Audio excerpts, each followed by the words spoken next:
Hello, welcome pong muli sa panibago nating vlog. Yon, kumusta po kayo? Sa vlog po na ito, pag-usapan natin ngayon yung about sa tent for rent. Ang tanong kasi doon, okay ba magparenta ng tent? Maganda ba kitaan? Gaano ba katagal bago mabawi? Hindi ka ba magiging talo once na sumubo ka na magparenta ng tent? Yan ang ating pag-uusapan, pero bago yan, pwede bang request ulit sa mga ating mga subscriber na paki-like, share, and comment na rin, at sa mga ngayon pa lang napadaan sa aking channel, paki-click naman yung ating subscribe at notification bell para maging updated kayo sa iba pa nating mga gagawing mga vlog. Pagdating sa tent for rent, para sa akin, depende sa klase ng tent siguro. Sa ngayon kasi ang pinaparentahan namin ng tent, yung retractable tent, yung napo-fold, yun yung ginagamit namin.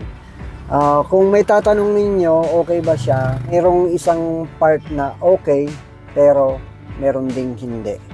Pero pagdating sa kitaan, maganda ang income ng pagpaparenta ng tent. So sa retractable tent, yung ginagamit namin, kung magpaparent kayo ng ganun, klase ng tent, may mga kailangan yung maintindihan, malaman bago kayo magparenta ng ganun. Kasi pagka hindi nyo ginawa yung ganung bagay, malulugi lang kayo.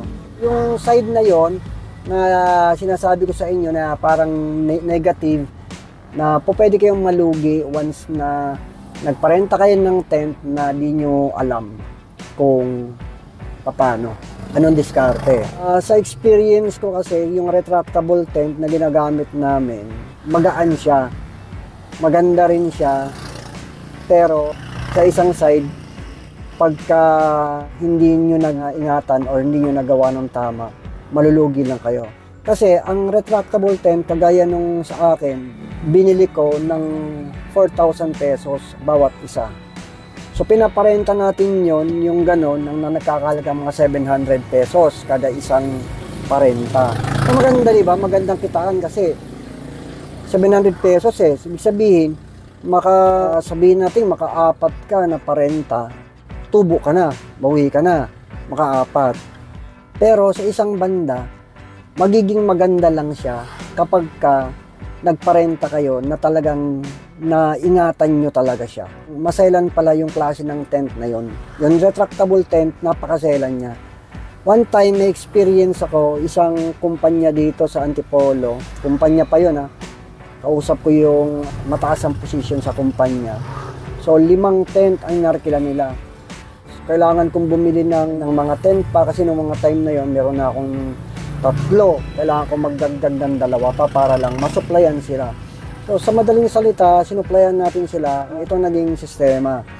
Pinaliwanag namin kung paano ingatan, kasi pagka hindi na ingatan ng maayos, napakaselan pala nun. Kaya, nung pinaliwanag namin doon sa mga tao doon sa kumpanya na yon, kung paano ang pag-fold, pag-liligpit nun, kung sakasakali na umulan or tapos na nilang gamitin.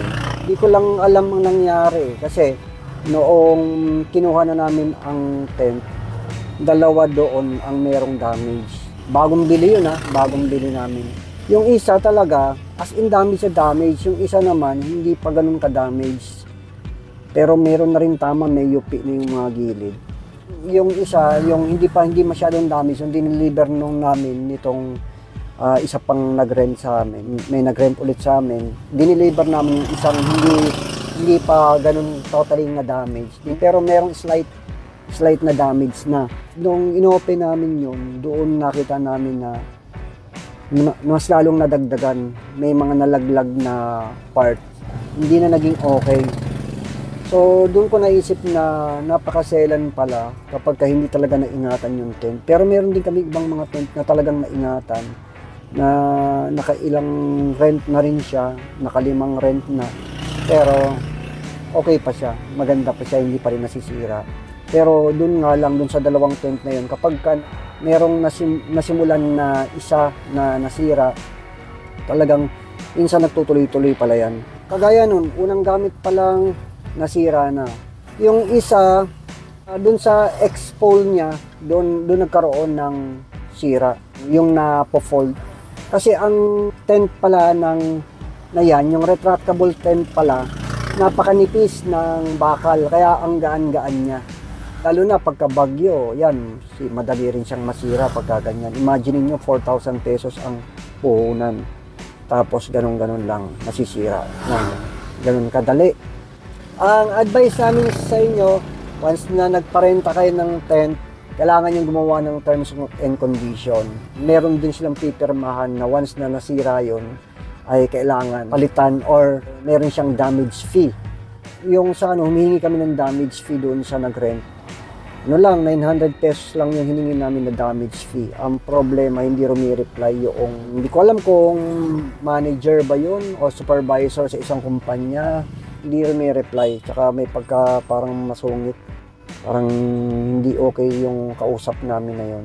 Hindi nga rumi-reply, alam naman nila nakailang na ako sa kanila message. Pero bala kong tawagan ko na lang yun. Kapag halimbawa na magpaparenta kayo, okay din yun, pero kailangan yung maingat talaga pag assemble at saka sa pagliligpit, sa pagtitiklop. Madali lang naman kung iisipin kasi talaga na maiingatan siya. Kasi pipindutin mo lang yung sa may taas noon, yung pinaka-lock niya sa taas, pipindutin niyo lang sabay-sabay. Kung dalawa kayong nag-assemble at nagliligpit ng ganong klase ng tent, mas maganda kasi yun naman uunahin, pipindutin lang yun doon sa may taas. Yung apat na sulok nun, pipindutin lang yung pinaka-lock nun. Pag bumaba na siya, pwede nyo na siyang itiklop, paunti-unti. Dahan-dahan lang ang pagtiklop nun. Pagka natiklop na siya, pipindutin naman yung lock dun sa may baba kasi meron ding lock yun yung pampataas. Pagka napindot na yung mga lock dyan, so bababa na siya, then madali, as in nakatiklop na siya. Pero pagka mali ang procedure, hindi marunong yung nagligpit or hindi na marunong yung nag-assemble, nag-set up, masisira talaga yung tent. Tsaka hindi rin siya pwede na patong-patungan. Hindi siya pwedeng patungan ng mabibigat na bagay. Ganun siya kaselan. Kailangan siya, kung maaari, nakatayo. Nakatayo siya pagka niligpit niyo, nakatayo sa sasakyan na hindi siya matutumba. Or kung nakahiga man siya, wala siyang nakapatong para yung tent wag masira. Imagine 4,000 pesos once na nasira. Huwag naman kayong mag-alala kung sakasakali naman na nagkaroon ng masira, yung ganon, nakakabili po ng mga parts noon. Halimbawa yung X-pole, nakakabili po noon yung parang mga pinaka-post niya. Kung ano yung bahagi na nasira, pwede pong makabili noon. Sa Lazada lang po, meron pong nabibili po niyan sa Lazada. Meron ako in order. Tingnan ko muna kung kasakto siya, matama siya doon sa sira noong mga tent ko para mapalitan siya at maparenta ulit natin yung ating mga tent. Ngayon, kung magtatanong kayo, ano ba yung maganda talagang tent? Maganda rin talaga yung ibang tent na yung collapsible tent, yung mga tubo na talaga yung ginagamit. Pero kagaya dito kasi sa sasakyan ko, pagka mga tubo na, yung collapsible tent na gagamitin, kailangan dun yung medyo mahaba yung sasakyan mo, yung pagkakargahan niya. Kasi hindi naman na-fold yung mga tubo nun eh. Hindi kagaya ng retractable tent kasi napo-fold. Kumbaga napapaikli yung mga bakal. So magkakasya pagka ganito yung service mo. Pero pagka yung kagaya ng collapsible tent, mga tubo mga malalaki, mahaba. Pero matibay naman yun. Yun ang kagandahan sa collapsible tent. So hanggang dito na lang ang aking vlog. Salamat po ng marami sa panonood.